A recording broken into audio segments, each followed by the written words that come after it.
pwede po bang makabili ng... Mga kapitbahay! Special ang episode natin today. Kita nyo naman ang ating setup. May naaalala ba kayo?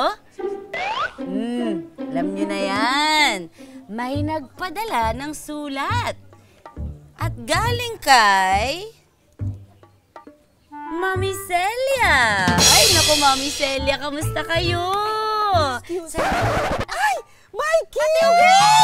Mikey! Ginagawa mo dito? Ako, napadaan ako. Bumibili ako ng wala eh. Oo, nagbabasa akong sulat kasi Kaya nga, teka. yung kapitbahay natin si Mami Celia, fan daw. Narinig ko, sabi mo, Celia. Opo.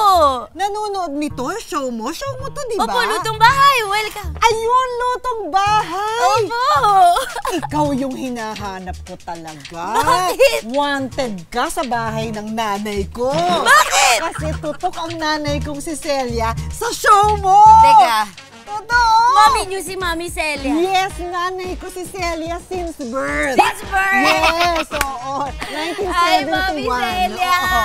Kamusta Oo. po kayo? Welcome sa Lutong Bahay!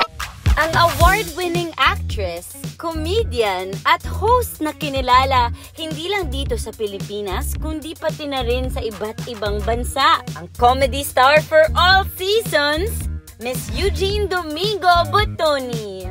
Bakit masyadong favorite ka ng nanay ko? Favorite niya yung Lutong Bahay. Feeling ko dahil sa pagkain talaga. So, kailangan magluto tayo today. Sige, Pero sure. gusto ko magpasalamat, Mami Celia. Itong mga kapitbahay, true story! Nag-text talaga si Ate Ugi sa akin. Tapos sinabi niyang, inaabangan daw ng nanay niya nga, si Mami Celia, na mag-guest nga siya dito. True story yun, sinabi niya. Thank you. Ito na!